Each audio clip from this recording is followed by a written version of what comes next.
Hi, my name is Mrs. De Weert. You can call me Mrs. D, it's easy to remember. And I'm a beekeeper, and I'm going to tell you all about my favorite insects, which is bees, especially honeybees. Now, before I tell you about my honeybees though, I want to show you this. Many of you probably have seen things like this hanging in a tree, or things like this underneath the gables of a roof, or underneath a picnic table. These are wasp nests, and wasps are quite different from bees. Wasps build their nest out of this very thin beigeish grayish stuff. What they do is they take dry leaves and chew them all up, and they put some of their spit to it, and they spit it out in shape of this very thing, almost paper-like material. And this is what wasps live like. This is a wasp nest. Now, you probably have not come across a wild nest of honeybees as easily, because in the wild, honeybees live in dark, hollow spaces, and they love to live in the woods, in hollow trees, and they build their nest from their own made wax in the shape of honeycomb. And I brought you one of those honeybees nests in a hollow tree, and I'm going to open it up and show you what it looks like inside. Now, there are no bees inside here, so don't worry. I open it up and show you.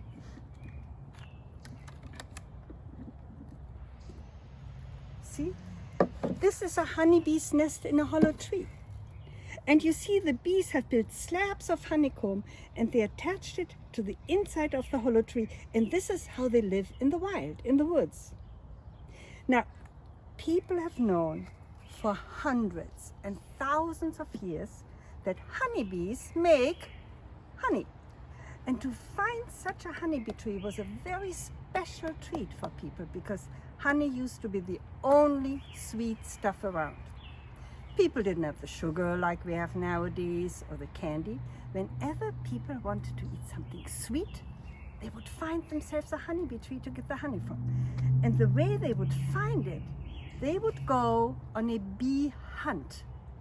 They would follow a bee from its blossom to its nest in the hollow tree. Then they would mark the tree with their name or their sign, and that was their tree. Nobody else was allowed to take honey from. It was something very precious for the villagers, for the people, hundreds and thousands of years ago, to know where there was a honeybee tree in the woods, or to own a honeybee tree. But you can imagine grabbing inside a honeybee tree to get the honey from. You would destroy the bee's nest. You probably would make the bees very angry, and you would get stung a lot. So, people have tried to come up with a way to get honey from the bees in a more gentle way. And they came up with a man-made nest for the bees, a nest made for the bees by people. And I'm going to show you how easy it is to get honey and honeycomb from my bees, because my bees live in my garden in nests like this, in boxes like there are bees in there. There are no bees. Let's pretend. So, whenever I work with my bees, first I prepare myself. I pretty much wear the same thing as I'm wearing right now, but the first thing I do is I put the legs of my pants into my socks, just like this, so the bees won't creepy crawl up the inside of my pant legs. I wouldn't like that so much. And I also wear a long sleeve shirt for the same creepy crawly reason. And then all beekeepers wear this. This is a veil.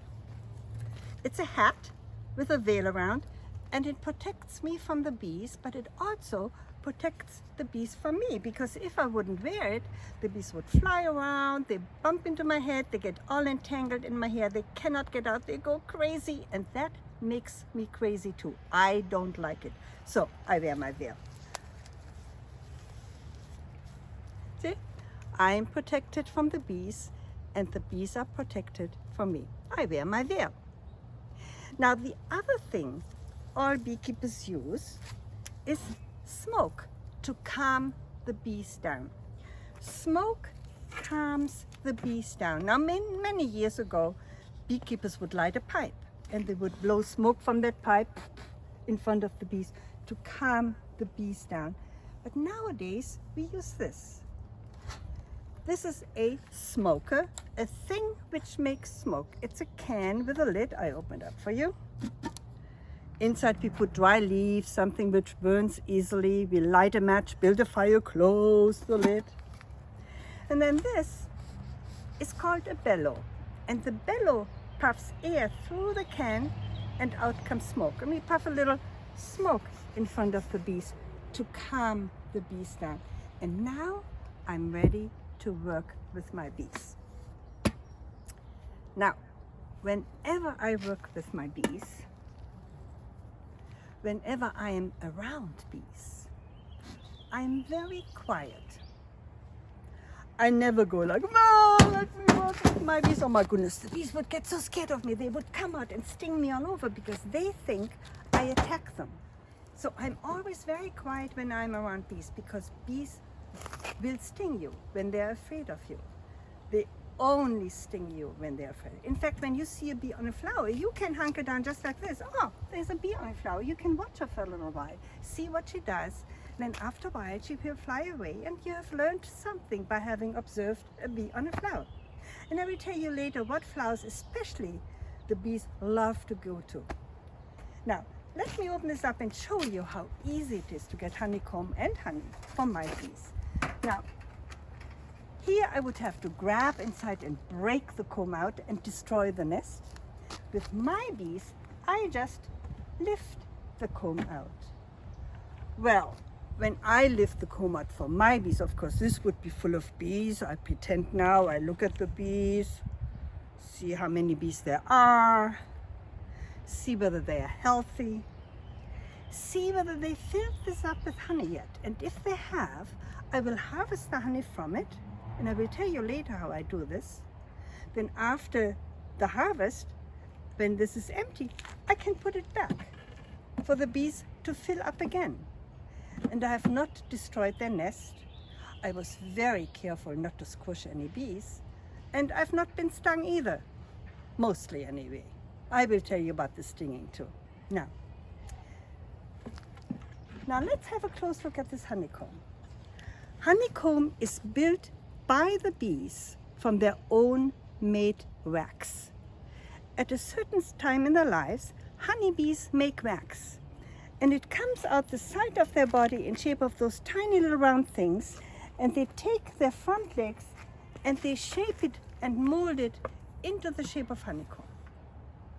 And honeycomb consists out of lots of little honeycomb cells and little cubby holes, and each honeycomb cell has 6 sides to it, the shape of a hexagon, and each hexagon is exactly as its neighbor.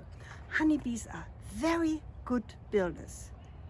Now, I wish you would be able to pass it around and look at it and feel it and especially smell it.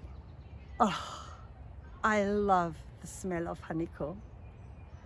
Okay, now the other thing, I also brought you a jar of bees. Here's it. A jar of bees for you to have a close look at what honeybees look like. Here you go. Look at their size, their coloring. There they are. Now, what is their coloring? Are they bright yellow and black, or are they sort of beigeish golden brown black? Beigeish golden brown, right? So, many people confuse these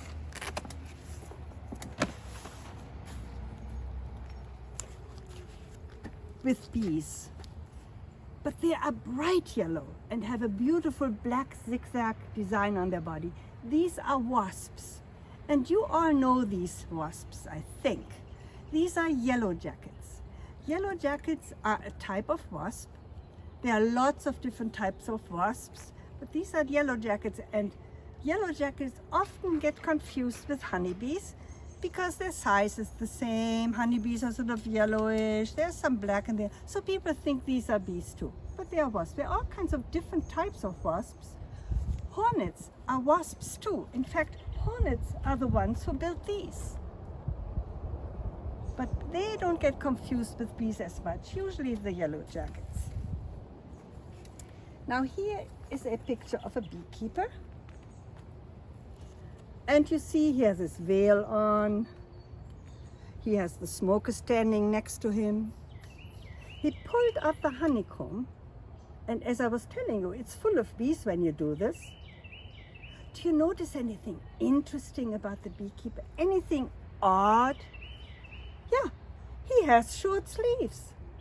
He is working so quietly with the bees. The bees are not scared of him, and he doesn't even bother putting on long sleeves, and that shows you. As long as you don't scare the bees don't want to sting you. Oh, I want to tell you a little bit about stinging though. Honeybees can only sting you once. They have a little hook at the end of the stinger, and when they sting you, that stinger will stay stuck in your skin. And then they fly off, and part of their back gets ripped away, and they cannot live without it, and they fall into the grass and die. But the stinger will be in your skin. Now this is important. On that stinger is still the venom bag attached to it. It's a little bubble which has the stuff inside which makes you itch and hurt. And even though the bee is long gone, this little venom bag, this little bubble will pump more of that stuff into you, making you itch and hurt more. Well, you don't want this to happen, right? So get rid of that stinger, but don't pull the stinger out, because you would grab that stinger by this little venom bag, by this little bubble, and press more venom into you. What you do is you take your fingernail and scratch it out. Scratch. And then you ask your mom or dad to soak a paper towel with vinegar, and you put that on. And that will help right away with the itching and hurting. Or maybe they have something else. I love the vinegar thing. Now, wasps don't have this little hook at the end of the stinger. Their stinger doesn't stay stuck in your skin. They can go wham, wham, wham, and they fly off and live happily ever after. No stinger is stuck in your skin when you got stung by a wasp. Now you sat long enough. You listened well. It's great. Now you can do 5 big jumping jacks and come back for the next section of my bee stories for you.